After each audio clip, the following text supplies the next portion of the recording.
Hi guys, ഇന്ന് ഞാൻ prepare ചെയ്യാൻ പോകുന്നത് മഴാങ് കിസ്സസ്. എനിക്ക് കറക്റ്റായിട്ടാണോ ഞാൻ പറയുന്നതെന്ന് അറിയില്ല. സോ ഇതിന് നമുക്ക് 2 ഇൻഗ്രീഡിയൻറ്റ് മതി, 2 മുട്ടയും പഞ്ചസാരയും.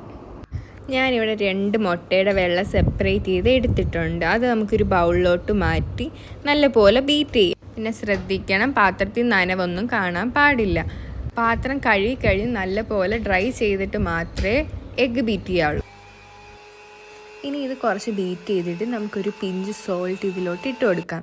അതിട്ട് കൊടുത്ത് നല്ലതായിട്ട് ബീറ്റ് ചെയ്യണം. പിന്നെ നമ്മളിവിടെ എടുത്തേക്കുന്ന കാസ്റ്റർ ഷുഗറാണ്. അത് നമുക്ക് 1/2 കപ്പാണ് ആവശ്യമുള്ളത്. അതിൽ നിന്ന് നമ്മൾ കുറച്ചായിട്ട് മാത്രം ആ ബീറ്റ് ചെയ്യുന്ന എഗ്ഗിലോട്ട് ഇട്ട് കൊടുക്കണം. നല്ലതായിട്ട് എഗ്ഗിലോട്ട് മിക്സ് ആവണം, തരിയായിട്ടൊന്നും കിടക്കാൻ പാടില്ല. പിന്നെ നിങ്ങൾക്ക് വേണമെങ്കിൽ നിങ്ങൾക്ക് ഇഷ്ടമുള്ള എന്തെങ്കിലും ഫ്ലേവേഴ്സ് ചേർക്കാം, വാനിലയോ എന്തെങ്കിലുമൊക്കെ ആഡ് ചെയ്യാം. ഞാനിവിടെ വേറെ അങ്ങനെ ഫ്ലേവേഴ്സ് ഒന്നും ചേർക്കുന്നില്ല. ഇത് നല്ലതായിട്ട് ബീറ്റ് ചെയ്യണം, നല്ല പൊങ്ങി വരുന്നവരെ. ഇപ്പം നിങ്ങൾക്കിത് കാണുമ്പോൾ മനസ്സിലാവും, ഇതുപോലെ നല്ല സ്റ്റിഫായിട്ടിരിക്കുന്നവരെ ബീറ്റ് ചെയ്ത് കൊടുക്കണം. ഞാൻ അതിലോട്ട് കുറച്ച് ഒരു 2-3 തുള്ളി റെഡ് കളർ ആഡ് ചെയ്തിട്ടുണ്ട്. വേണമെന്നില്ല, ആഡ് ചെയ്തിട്ട് അത് അത്ര കളറൊന്നും കിട്ടിയില്ല എനിക്ക്. ഇനി ഞാൻ ഇവിടെ ഒരു പൈപ്പിംഗ് ബാഗ് എടുത്തിട്ടുണ്ട്. അതിലോട്ട് നേരത്തെ നമ്മൾ വിപ്പ് ചെയ്ത് വെച്ചിരിക്കുന്ന നമ്മുടെ എഗ് വൈറ്റ് ഇട്ട് കൊടുക്കാം. ഈ പൈപ്പിംഗ് ബാഗ് ഒന്ന് നേരെ ഇരിക്കാൻ വേണ്ടി ഞാൻ ഗ്ലാസ്സിലോട്ട് വെച്ച് കൊടുക്കുവാണേ. നമുക്ക് അതിലോട്ട് നമ്മൾ നേരത്തെ വിപ്പ് ചെയ്ത് വെച്ചിരിക്കുന്ന എഗ് വൈറ്റ് ഫില്ല് ചെയ്ത് കൊടുക്കാം. എൻ്റെ ഒരു ഇച്ചിരി ലൂസായ പോലെ ഉണ്ട്, അത് പക്ഷേ കുഴപ്പമില്ല, എനിക്ക് നല്ലതായിട്ട് അതിനെ കിട്ടിയിട്ടുണ്ട്. ഇനി നമുക്ക് ആ പൈപ്പിംഗ് ബാഗിൻ്റെ ടോപ്പ് പോർഷൻ ഒന്ന് ചെറുതായിട്ടൊന്ന് ട്വിസ്റ്റ് ചെയ്ത് കൊടുക്കാം.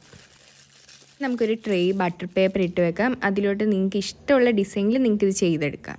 പിന്നെ ഇത് ഭയങ്കര സ്വീറ്റാണ്. നിങ്ങൾക്ക് വേണമെങ്കിൽ ഇത് കേക്കൊക്കെ ഡെക്കറേറ്റ് ചെയ്യാനൊക്കെ ആയിട്ട് യൂസ് ചെയ്യാം. പിന്നെ ഇത് കുട്ടികൾക്കൊക്കെ നല്ലതായിട്ട് ഇഷ്ടപ്പെടും. ഇതുപോലെ നമുക്ക് എല്ലാം ചെയ്തെടുക്കാം. എൻ്റെ മഴാങ് കിസ്സസ് ഇവിടെ റെഡി ആയിട്ടുണ്ട്. ഇനി നമുക്കത് ഓവനിലോട്ട് വെക്കണം. ചെറുതായിട്ടൊന്ന് ചുമന്ന കളറൊക്കെ കൊടുത്തിട്ടുണ്ട്. ഓവൻ ഞാൻ പ്രീഹീറ്റ് ഒന്നും ചെയ്തിട്ടില്ല. നമ്മളിത് ബേക്ക് ചെയ്യുമ്പോൾ ഒരു 100 ഡിഗ്രി സെൽഷ്യസിൽ 1 അവർ ബേക്ക് ചെയ്തെടുക്കണം. എന്നിട്ട് ഓഫ് ചെയ്തതിന് ശേഷം പിന്നെ ഒരു ½ ആൻ അവർ കഴിഞ്ഞിട്ട് മാത്രമേ ഓവനിൽ നിന്ന് ഇത് പുറത്തെടുക്കാവുള്ളൂ. പിന്നെ നമ്മൾ ഇതിൽ നിന്ന് ഇളക്കിയെടുക്കുമ്പോൾ ശ്രദ്ധിക്കണം, ചിലപ്പോൾ പൊടിഞ്ഞു പോകാൻ സാധ്യതയുണ്ട്. അപ്പോൾ ശ്രദ്ധിച്ചൊക്കെ എടുക്കണം. അപ്പോൾ ഞാൻ ഇത് സെപ്പറേറ്റ് ചെയ്തെടുത്തിട്ട് കാണിക്കാവേ. കണ്ടോ, എനിക്കിത് നല്ല ഷേപ്പിന് കിട്ടിയിട്ടുണ്ട്. നിങ്ങൾക്ക് ഇഷ്ടപ്പെട്ടോ? ഞാൻ നിങ്ങൾക്കിതൊന്ന് മുറിച്ച് കാണിച്ചു തരാം. നോക്കിയേ, കണ്ടോ, നല്ല ക്രിസ്പി അല്ലേ? സോ ഇത്രയേ ഉള്ളൂ നമ്മുടെ മഴാങ് കിസ്സസ്. നിങ്ങൾക്ക് എല്ലാവർക്കും ഇഷ്ടപ്പെട്ടോ? ഇഷ്ടപ്പെട്ടെങ്കിൽ സബ്സ്ക്രൈബ്.